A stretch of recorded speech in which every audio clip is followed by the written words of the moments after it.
മിശിഹായിലെ സ്നേഹം നിറഞ്ഞ മാതാപിതാക്കളെ, സഹോദരി സഹോദരന്മാരെ, മാർക്കോസിൻ്റെ സുവിശേഷം 1-ാമത്തെ അധ്യായം 1 മുതൽ 11 വരെ തിരുവചനങ്ങളാണ് നമ്മളിവിടെ വായിച്ചു കേട്ടത്. ഈ വചനഭാഗത്ത് 2 തരത്തിലുള്ള മാമോദീസയുടെ ഫലങ്ങൾ കാണാൻ സാധിക്കും. ഒന്ന്, സ്നാപയോഹന്നാൻ നൽകിയ മാമോദീസ. 2, യേശു വഴിയായിട്ട് പരിശുദ്ധാത്മാവിനാലെ നമുക്ക് ലഭിക്കുന്ന സ്നാനം. അവിടെ സ്നാപയോഹന്നാൻ പറയുകയാണ്, എൻ്റെ പിന്നാലെ വരുന്നവൻ എന്നേക്കാളും ശക്തനാണ്. അവിടെ സ്നാപയോഹന്നാൻ്റെ വിശ്വാസ പ്രഖ്യാപനം നമുക്ക് കാണുവാൻ സാധിക്കും. എൻ്റെ പിന്നാലെ വരുന്നവൻ എന്നേക്കാളും ശക്തനാണ്. ഞാൻ ജലം കൊണ്ട് സ്നാനം നൽകിയെങ്കിൽ എൻ്റെ പിന്നാലെ വരുന്നവൻ ആത്മാവിനാലാണ് സ്നാനം നൽകുക. ഈ ആത്മാവിനാൽ നമ്മൾ സ്നാനപ്പെടുമ്പോഴാണ് നമ്മുടെ ജീവിതങ്ങൾ അഭിഷേകവും അനുഗ്രഹം നിറഞ്ഞ ജീവിതങ്ങളായിട്ട് മാറ്റപ്പെടുകയുള്ളൂ. ഈ ആത്മാവിൻ്റെ അഭിഷേകമാണ് നമുക്ക് ഓരോരുത്തർക്കും നമ്മുടെ ജീവിതത്തിലേക്ക് കടന്ന് വരേണ്ടത്. അവിടുന്ന് സ്നാപയോഹന്നാൻ നമുക്ക് കാണിച്ചിരുന്നൊരു വലിയ മാതൃകയുണ്ട്. ആ മാതൃക എന്താണെന്ന് ചോദിച്ചാൽ എളിമ നിറഞ്ഞ ജീവിതം.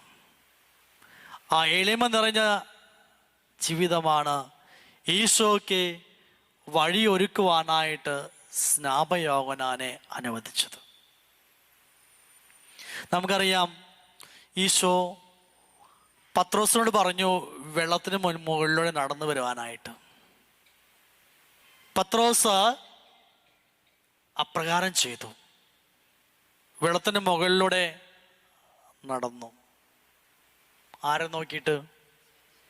ഈശോയെ നോക്കിയിട്ട്. കുറച്ച് കഴിഞ്ഞപ്പോഴാ എന്താ കാരണം? ഈശോയെ നോക്കി നടക്കുമ്പോൾ ഒരു വീഴ്ചയുണ്ടാവില്ല, മറിച്ച് ഈശോയുടെ മുഖത്ത് നിന്ന് പത്രോസ് കണ്ണുകൾ മാറ്റി, അവൻ്റെ ചിന്ത മാറ്റി. അവൻ മറ്റു പലതിലേക്കും നോക്കാൻ തുടങ്ങി. താഴേക്ക് നോക്കി, അങ്ങോട്ട് നോക്കിക്കൊണ്ട് നോക്കി, ഇതേ താഴെ പോയി. സ്നാപയോഹന്നാന്റെ ജീവിതം എപ്പോഴും ഈശോയിലേക്ക് മാത്രം നോക്കിയുള്ള ജീവിതം.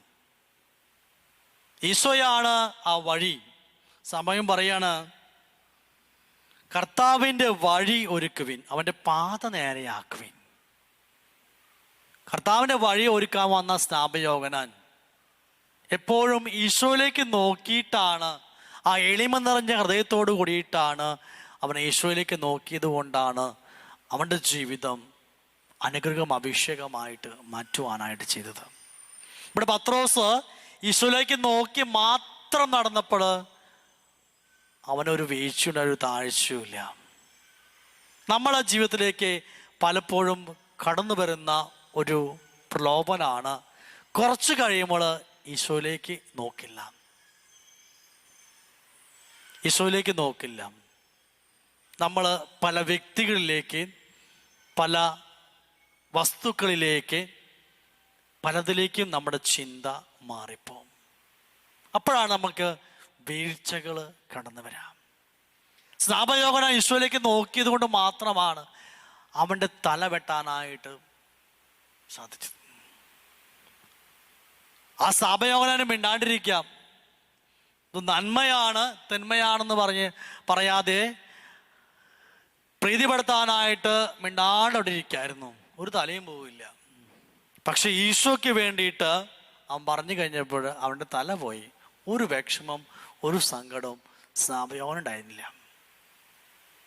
കാരണം ഈശോയ്ക്ക് വേണ്ടിയിട്ട് വഴിയൊരുക്കാനാണ് സ്നാപയോഹന്നാൻ കടന്നു വന്നത്. ഈശോ തന്നെ പറയുന്നുണ്ട്, ഞാൻ മുന്തിരിച്ചെടിയും നിങ്ങള് ശാഖകളുമാണ്. അപ്പൊ ഈ മുന്തിരിച്ചെടിയോട് ശാഖ ഒട്ടിരിക്കുമ്പോഴാണ് കൂടുതൽ ഫലം പുറപ്പെടുവിക്കുവാനായിട്ട് സാധിക്കും. മുന്തിരിച്ചെടി ശാഖ ഒട്ടിയിരിക്കുമ്പോഴാണ് കൂടുതൽ ഫലങ്ങൾ പുറപ്പെടുവിക്കാനായിട്ട്. ശാഖ പറയാണ്, ഞാൻ ഇന്ന് ചെടിയോട് ചേർന്നിരിക്കുന്നില്ല, എനിക്ക് അത്യാവശ്യം പച്ചപ്പൊക്കെ ഉണ്ട്, എനിക്ക് അധികം വളർച്ചയൊക്കെ ആയിട്ടുണ്ട്. ആ ശാഖ ചെടിയിൽ നിന്ന് അകന്ന് നിൽക്കുമ്പോൾ 2-3 ദിവസമൊക്കെ നിൽക്കും പച്ചപ്പായിട്ട്. 3-ാം ദിവസം മുതൽ കരിയാൻ തുടങ്ങും, കരിഞ്ഞില്ലാതായിട്ട് മാറും. ഇതുപോലെയാണ് നമ്മൾ ഈശോയിലേക്ക് മാത്രം നോക്കിയിട്ട് സഞ്ചരിക്കേണ്ടത്. കഴിഞ്ഞ ദിവസം ഇടവകയിലേക്ക് പോയപ്പോൾ വികാരിച്ചൻ പറയുകയാണ്, അച്ഛാ, ഇവിടെ പലരും ഇടവകങ്ങൾ പലരും പള്ളിയിലേക്ക് വരുന്നില്ല. അപ്പം വികാരിച്ചോട് ഞാൻ ചോദിച്ചു, അച്ഛാ അതെന്താ? ഇവിടെ പല വികാരിച്ചുമാരായിട്ട്, മുമ്പിലിരുന്ന വികാരിച്ചുമാരായിട്ട് ഒത്തിരി സൗന്ദര്യപ്പിണക്കങ്ങളും പ്രശ്നങ്ങളും ഒക്കെയാണ്. അതിനുശേഷം ഇവരാരും പള്ളിയിലേക്കും പോവില്ല, ഒരു കുദാശയും ഇല്ല. എനിക്കത് വലിയ ചിന്തയായി. കാരണം നമ്മൾ വികാരിച്ചത് നോക്കിയിട്ടാണോ പള്ളിയിൽ പോണേ? അല്ലെങ്കിൽ നമ്മൾ നാട്ടുകാരെ കാണിക്കാനാണോ പള്ളിയിൽ പോണേ? അല്ല. ഞാനും എൻ്റെ ഈശോയായിട്ടുള്ള ബന്ധം, ആ ഈശോയിലേക്ക് നോക്കി മാത്രം നമ്മൾ നടന്നാൽ മതി.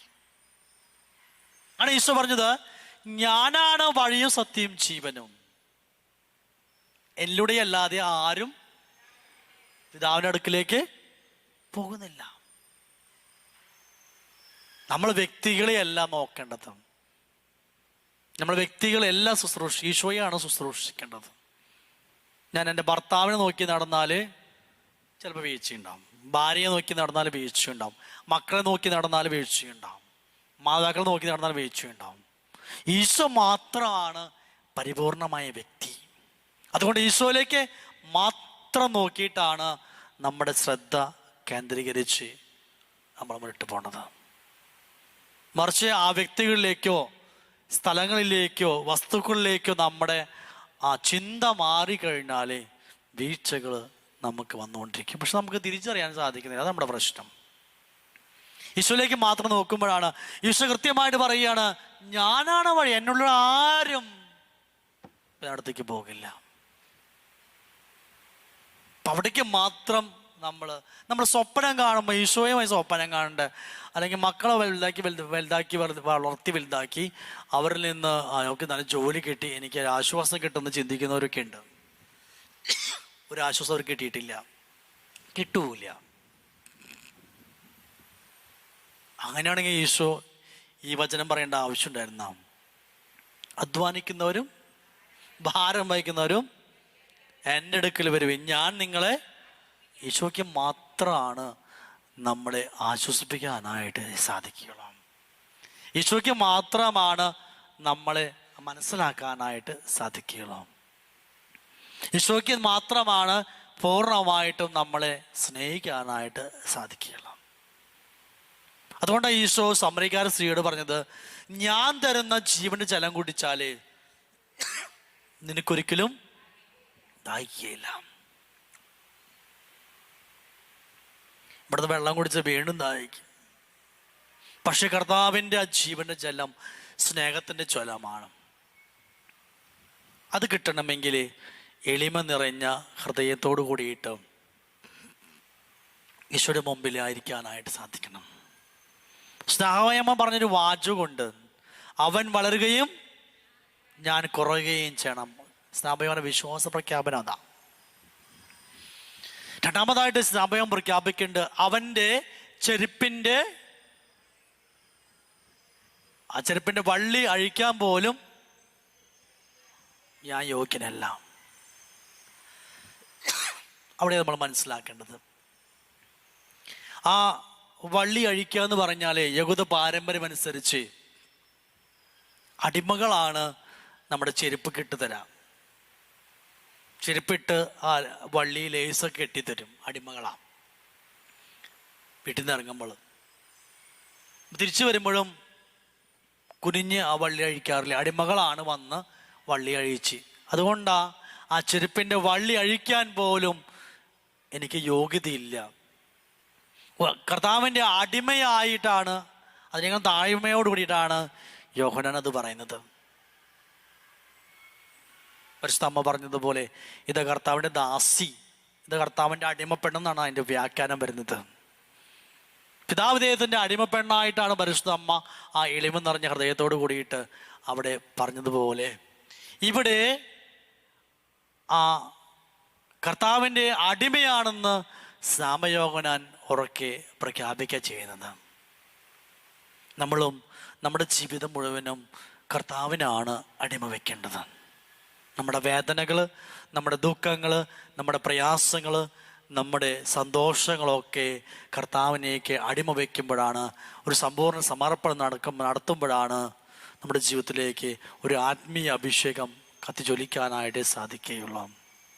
ആത്മാവിനെ ജ്വലിക്കുന്ന ജീവിതമായിട്ട് മാറുവാനായിട്ട് നമുക്ക് സാധിക്കുകയുള്ളൂ. അതിനായിട്ട് ദൈവം നിങ്ങളെ സമൃദ്ധമായിട്ടും ആസ്വദിച്ച് അനുഗ്രഹിക്കട്ടെ. പിതാവിൻ്റെയും പുത്രൻ്റെയും പരിശുദ്ധാത്മാവിൻ്റെയും നാമത്തിൽ ആമേൻ.